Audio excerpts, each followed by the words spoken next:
menangkan. Masalahnya gerejanya enggak, maka ada yang mau ada 2 triliun yang mau dilarikan ke luar negeri itu ya. Kan gila kan, nggak cuma satu orang lagi, beberapa ada yang miliaran, ada yang ratusan miliar. Pada lari ke luar negeri duitnya, kacau kan? Ya karena udah keluarga, ya kan. Udah gitu akhirnya selingkuh ya kan? Iya. Yang satu ngaku-ngaku homo, yang satu akhirnya ngaku dosa homo ya kan? Ya, yang lain selingkuh, yang lain ya, jadi kacau. Ya kan? Karena dia sebenarnya bukan hamba Tuhan, tapi dia bisnis gereja, hamba uang. Dan itulah yang menghalang. Akhirnya orang-orang gini yang ngata-ngatain saya anak iblis, orang yang lagi bener jalannya dikatain anak iblis. Akhirnya kan? Nah, itu yang memang repot sekali. Wah, ngeri ya. Repot. Nah, itu yang berhati hamba yang sebenarnya mau turun ke bawah, yang benar-benar bekerja, bukan justru maunya dapat undangan yang bayarannya mahal, maunya yang melayani. Tapi saya dengar Pak, itu Pak Komar Gultom itu lagi diminta diminta ini Pak ngomong masalah bayaran ya. Ada satu di jemaat di Kalimantan mau peresmian gereja, terus Pak Komar Gultom diundang, lalu bilang minta PK-nya 20 juta ya Pak. Ya kalau PGI mah saya ngelihat itu orangnya nggak ada yang benar juga itu semuanya. Ya, ngeri Pak. Ada beberapa yang benar, tapi kayak Komar Gultom mah udah kartu mati, itu bukannya kartu mati. Itu. Saya kaget tuh Pak, ini jemaatnya apa majelisnya yang bilang, Pak Paul tolong sampaikan, tapi nggak ada bukti Mas. Jadi belum kita bahas ya. Ini lagi nunggu ada WhatsApp-nya dari dia minta 20 juta begitu ya. Langsung kita viralkan tuh. Pak SK nih. Nah, ya gila kok nih. Ini Pak SK nih, udah lama nggak nyawer nih buat Cianjur nih. Oh iya. Ditodong. Ntar disumbang. Pak Paul, jadi sorry tadi lagi bicara sama Pak Santiamer sama Pak Tobing. Jadi baru masuk nih, baru selesai. Oh, tadi jadi tadi makan makan tadi. Ya, cerita aja. Oh, luar biasa. Pak, jadi saya main komen ini dulu. Apa tadi ini judulnya nih? Gilbert sama apa tadi? Gilbert sama Yosua Tewu, bertobatlah. Karena ini kan satu guru satu ilmu kan, bertiga ini kan. Jadi gini lah, saya pengen ngomong kan pokoknya kalau gaya hidupnya ya berarti bukan ciri khas hamba, bukan ciri khas seorang hamba ya. Kalau mau dipanggil hamba Tuhan ya berarti mesti berhati hamba. Kalau berjiwanya maunya dilayani ya oleh jemaat tapi tidak mau melayani, jadi melayaninya pilih-pilih, yang kaya-kaya, yang pejabat-pejabat ya. Nah, jadi bukan berhati hamba. Jadi jemaat ya sekarang mesti cerdas-cerdas, pintar-pintar, lihat-lihat. Kalau ada pendeta ini kan jabatan cuman akademis saja ya, sekolah, STH, teologia, lalu dikukuhkan di gereja jadi pendeta mimpin jemaat. Nah, di saat masih susah ya mungkin motivasinya bagus, benar ya, doa luar biasa, melayani luar biasa, berhati hamba. Nah, begitu besar ya itu yang mesti dijaga, mesti sampai di garis akhir gitu kan ya, finish di garis akhir.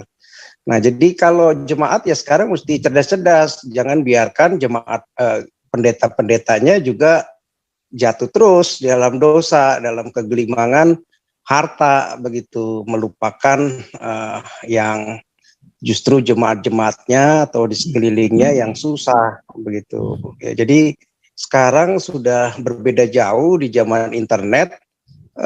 orang nggak ke gereja sekalipun, ya nggak digembalakan sekalipun, sekarang banyak gitu, proses belajarnya jauh lebih cepat begitu lewat internet, ya tinggal dibangun aja ada komunitas-komunitas yang saling menguatkan satu sama lain, ya di zaman dulu juga mungkin nggak ada zaman Tuhan Yesus gereja begitu, tapi lewat komunitas-komunitas, lewat sebagai murid-murid, ya ada mentor, ada pemuritan, malah jauh lebih bagus, jauh lebih militan, jauh lebih bertumbuh begitu dibanding hanya ke gereja, cuman pujian, penyembahan, pulang kasih kolekte anti perpuluhan begitu. Tapi justru perlu teladan dari seorang pemimpin, terutama ya para pendeta ya dalam hal ini, mestinya mencerminkan, memiliki hati hamba begitu, bukan lagi hatinya berpikiran untuk memperkaya diri, ya lewat perpuluhan, lewat fasilitas-fasilitas begitu ya. Nah ya bukan penampilan lagi, jadi memang mesti hati hamba begitu. Nah hati hamba ini kalau orang-orang yang hedonis, yang memang mau penampilan yang ditampilkan, bukan otak dan isi dan hatinya sebagai hamba, ya mestinya jemaat-jemaat itu udah tinggalkan begitu. Ya lebih baik lirik seperti pelayanan-pelayanan model kita begitu ya. Kebutuhan yang seperti Tuhan Yesus ajarkan, masyarakat yang miskin, yang terlantar, janda-janda yang miskin, anak-anak yatim piatu, begitu, orang-orang yang susah, orang-orang yang perlu dibantu di dalam hukum, di dalam ketidakadilan, di dalam menyuarakan perlakuan-perlakuan diskriminasi, begitu. Nah, justru jemaat ya mesti pintar, jangan cuman hanya bisa disuguhkan dengan ritual ibadah minggu saja begitu, tetapi aksinya, kegiatannya nggak ada nyata di tengah-tengah masyarakat, justru nggak ada dampaknya kalau seperti itu begitu. Nah jadi mesti lihat-lihat lah, kalau memang nggak punya seorang pendeta nggak memiliki benar-benar kehidupan yang berhati hamba, yang benar-benar mau melayani, yang benar-benar mengerti panggilannya itu bukan hanya sekolah teologi atau anaknya disuruh jadi sekolah teologi untuk jadi meneruskan bisnis gereja orang tuanya begitu ya, supaya ya semakin makmur lagi, semakin kaya lagi, ya bukan lagi panggilannya untuk benar-benar berhati sebagai hamba Tuhan begitu ya. Jadi nggak ada ciri-ciri khas hamba lah dilihat. Kalau memang nggak punya hati hamba, ya lebih baik nggak usah meneladani ikut model-model pendeta-pendeta yang seperti itu.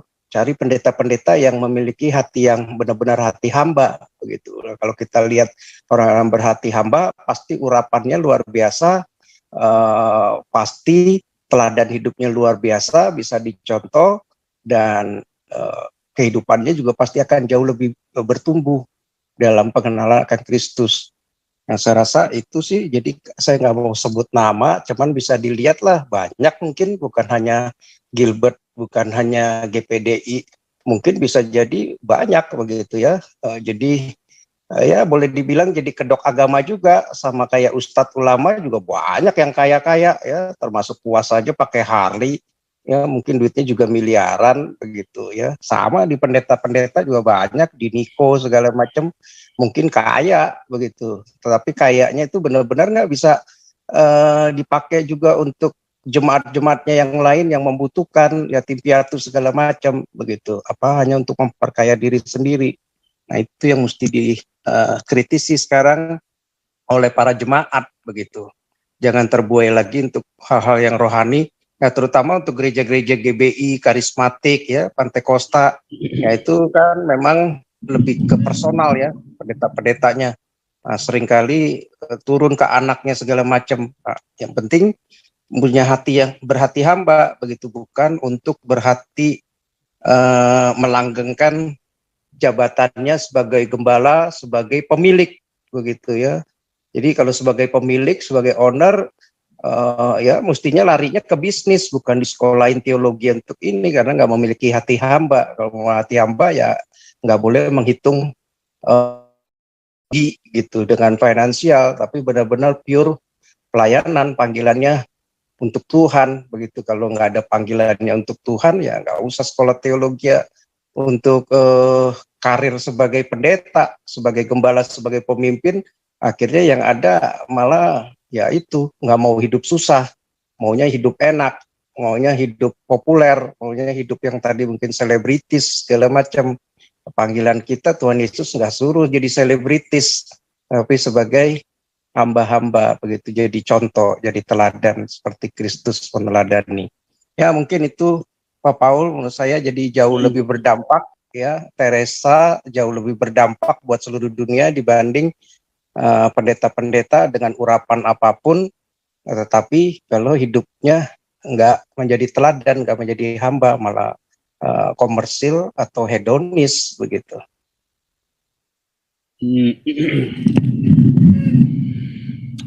Luar biasa ya memang. Dan itu banyak di gereja-gereja begitu, dan jemaat ya mesti dikritisi begitu. Jadi ya Iya. jangan support model-model hamba seperti itu. Kalau nggak disupport kan dia pusing, mau bayar uang gedung juga repot ya. Dia mau kembangkan lagi gereja jadi bisnis, bukan lagi jadi pure sungguh-sungguh panggilannya untuk menjadikan murid menjadi hamba-hamba Allah yang setia.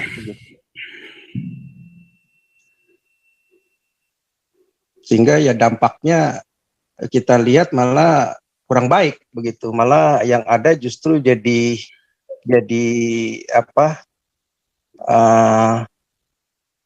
Jadi sesuatu yang negatif begitu ya. Hamba-hamba Tuhan justru hidupnya nggak sesuai dengan panggilannya sebagai hamba Tuhan gitu. Ya memang kalau sudah bertekad jadi hamba, namanya hamba Tuhan. Kalau hamba Tuhan terus pakai Ferrari ya bukan hamba lagi ya. Iya. Jadi kalau Aneh mau kan? jadi punya Ferrari ya mendingan jadi pengusaha, anak-anaknya mendingan dikuliahi sekolah bisnis, bekerja, usaha begitu, wira Tapi ini swasta. dikuliahin memang buat ini sih buat bisnis gereja, Pak. Nah, bisnis gereja itu problem dan itu banyak begitu, dan Problem dan itu itu mesti, problemnya sekarang. Makanya akhirnya sekarang kan mesti duit bagusnya sama sinah kan. disuarakan. Kenapa Pak? Polanya selalu sama, uang sama sinah. Iya, akhirnya lama-lama pencobaannya ya itu uang, ya kan nggak pernah cukup-cukup kalau Iya. mengejar keuangan begitu. Nah, akhirnya kita melihat ya banyak hal-hal yang jadi penyimpangan nanti gereja ya, jadi mengubar kekayaan, ya, popularitas, tampang lah segala macam, ya kan, ya dengan segala macam trik-triknya gitu. Akhirnya jadi bisnis lah begitu ya, bisnis gereja, bukan lagi benar-benar panggilan yang murni melayani begitu. Ya lebih baik kalau memang mau kaya ya anaknya nggak usah jadi hamba Tuhan, cari justru orang-orang yang sungguh-sungguh ya, di bawah juniornya sungguh-sungguh ya, justru kaderisasinya dari situ, mesti rela begitu, dari visinya dari 100 jemaat menjadi 10.000 ya. Kalau ada di bawahan kita yang punya kapasitas dan kompetensi, punya karakter yang baik, nah justru itu yang mesti disupport, bukan malah dipaksakan anaknya yang nggak punya kompetensi atau kurang kompetensinya dibanding anak buahnya. Nah justru anak buahnya ya problem, apalagi kalau yang manja-manja begitu ya, yang modelnya maunya pacaran ya sama selebritis biar terkenal, populer, pakai mobilnya yang mewah, sporty segala macam ya, menampang ya, akhirnya memalukan begitu. Ya akhirnya ya getah-getahnya bapaknya juga akhirnya lama-lama kena juga, dan akhirnya jemaatnya juga kena juga begitu. Akhirnya bukan jadi berkat, malah jadi apa ya? jadi image yang negatif begitu, bukan lagi memuliakan nama Tuhan, ya bukan panggilan sebagai hamba Tuhan, malah jadi menghancurkan begitu. Gitu. Jadi ya jemaat mesti sekarang ya bagus seperti Pak Paul suarakan agar semakin kritis, mulai dilihat gembala-gembalanya. Kalau mulai hedonis, mulai gaya-gaya selebritis mau populer, bukan lagi memiliki hati hamba, ya siap-siap udah nggak usah disupport, mulai-mulai ditinggalkan begitu. Lama-lama dia juga akhirnya pusing dan mulai membenahi gereja dengan sendirinya, akhirnya jadi berbenah begitu. Kalau enggak, ya udah panggilan orang yang nggak kuat di dalam berhati hamba, ya nggak usah lagi masuk di dalam pelayanan rohani sebagai pendeta atau sekolah teologi, ya sekolah sekuler aja biasa begitu. Nah, panggilan itu hanya untuk orang-orang yang memang benar-benar punya panggilan yang sungguh-sungguh murni, bisa menjaga hati begitu, sehingga nama Tuhan bisa dipermuliakan begitu.